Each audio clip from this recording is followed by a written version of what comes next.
I spend a lot of my time on the marketing and branding, and I have a fun little team of people that I work with to do that.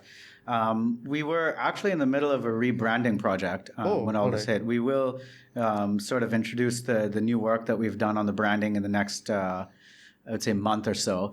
But I think what we're doing is that we're shifting. You see, okay, so let me back up a second. The original InstaPizza brand was born on an idea of sort of pop art, comic books, and nostalgia, which are associations that I have with pizza, that I've always had with pizza as a child. I think that's the New York influence on you. That's the New York influence. And for some reason, I also equate Archie comics. I know our Pop Tates, they eat more burgers than pizza, but still. But I think I've seen Jughead eat a pizza a lot of times. Yeah, he's a burger fanatic, mostly. But I've seen him eat a pizza. He does eat a pizza every now and then, indeed. But, the act of reading an Archie comic or a Calvin and Hobbes or watching a good cartoon, maybe Tom and Jerry, and eating pizza is very close to me. So I connect pizza with my childhood. There's all these comic books.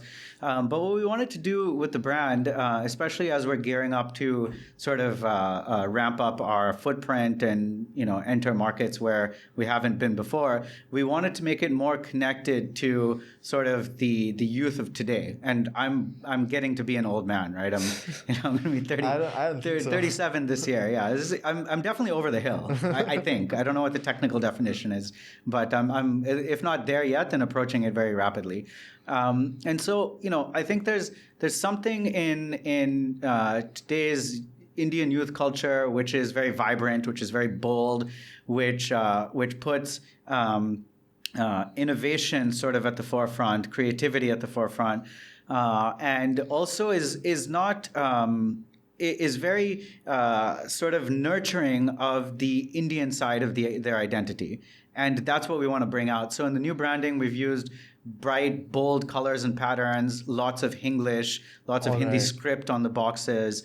And we're trying to sort of brand each product category very distinctly. All right. So that's been quite fun. And on the social media side, I think you're truly embracing go vocal for local.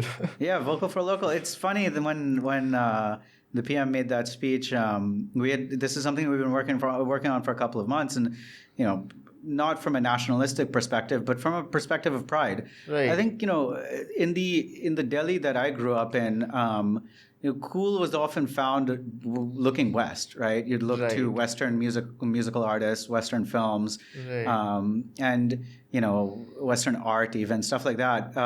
I think that's completely gone. There's just so much vibrancy here all around the country that I think our definition of cool is something. I don't think the definition is there yet, but I think it's something that's being very actively crafted by a variety of brands and artists and people around the country, which is quite cool to see. We've got a price point and a product that still allows people, even when the economic situation may be a bit dire, still allows people to indulge affordably and enjoy themselves affordably. And I think that's a model that will continue to do well.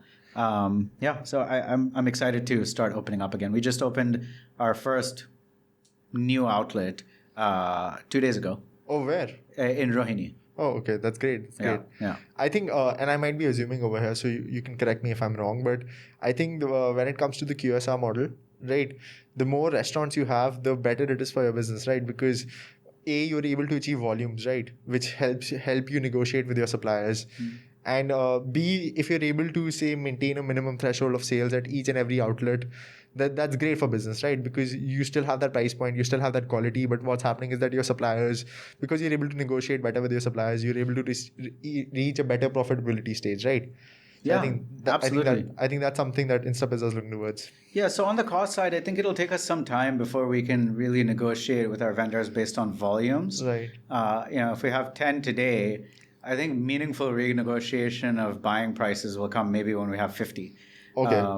But we'll get some price concessions from vendors as we scale up the volume, but we're still small fish in a very big pond, and so we're not large consumers. I think there's a delicious fish.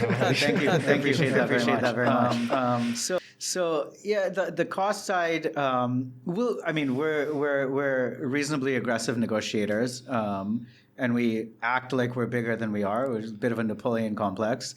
So we're able to get reasonable pricing, and we'll continue to work on that. I think the other thing that also happens, though, is that as you reach that sort of coverage point in a market, like let's say the NCR, and I think the coverage point is actually quite far away for us. But when you do reach that coverage point, the efficiency of your everything from your supply chain to your marketing becomes a lot greater.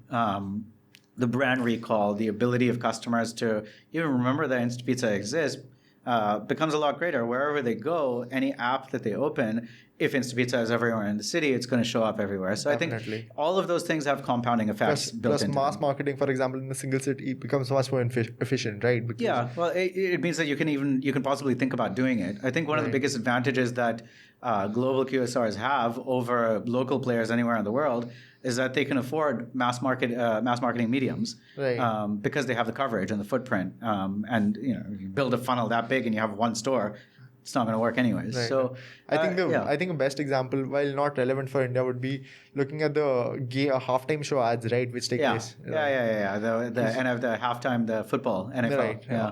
Because I think you place one ad, and if that ad is even slightly controversial, everyone sees it, right? But it's a brand that's readily available, and everybody talks about it. Definitely. Yeah. So I think global QSR chains are already utilizing it, and I think locally as well, brands are tying up with, for example, the IPL or anything like that, sports brands or something like that, just to showcase their brand, right? And what you talked about, if availability is there, those kind of steps do make sense. Yeah, and I think the thing that I'm excited about is that there's so many things, there's so many moving pieces in this business. I've been in this for 6 years. My vision, my hope is to build a national brand with hundreds of outlets. And I know that I have the business model to do it. I understand how to operate it. I understand how to open. I understand how to serve, consistently good pizzas again and again. There's just so much other stuff that goes into the success of it. Do I have enough money to stay alive? Will I be able to reach a point where I can sustain the business if I'm not able to raise more money?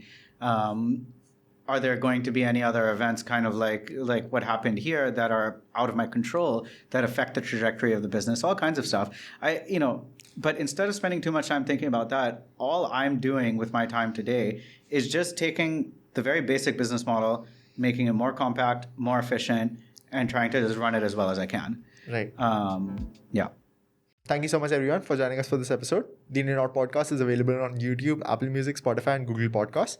Be sure to follow us on Instagram and Facebook to receive all updates on the upcoming episodes. We'll see you in the next one.